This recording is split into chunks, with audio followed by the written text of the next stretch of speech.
Alors d'abord, moi, je peux vous dire que je suis très, très heureuse de vous voir à cette réunion et on voulait avoir le plus possible nos affiliés pour qu'on puisse ensemble faire en tout cas une mini-session pour souligner, en tout cas commencer nos travaux en lien avec le 20e anniversaire de la loi sur l'équité salariale.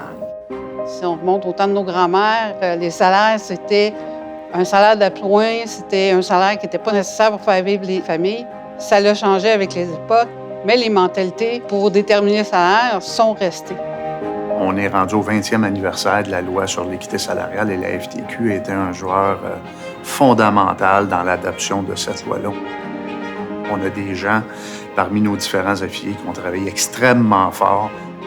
C'était peut-être pas la meilleure des lois, mais c'était une loi avec laquelle on a pu travailler, on a pu former des comités mixtes avec les employeurs et ça fonctionnait assez bien. C'est une bonne rencontre et le tour de table a bien démontré. Cette loi-là, la première loi proactive en équité salariale au Québec, a donné des résultats.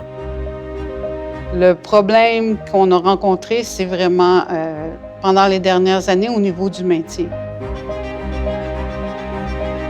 Avec les amendements qu'ils ont fait à la loi, les employeurs ont réussi à tasser les travailleurs et les travailleuses des comités et à faire l'appui et le bon temps avec l'équité salariale.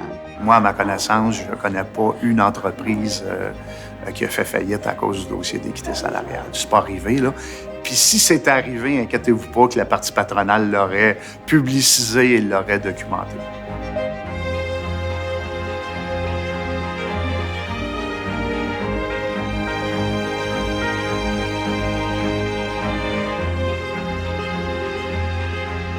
C'est une bataille aussi importante qu'on a menée sur la loi sur l'équité salariale qu'on l'a fait dans les années 70 pour la loi en santé-sécurité au travail.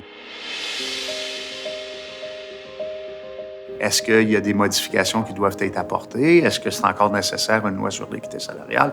Donc, à la FTQ, on va profiter des 2 prochaines années pour bien documenter les problématiques qu'on a vécues. C'était fondamental pour la FTQ, c'est encore fondamental aujourd'hui.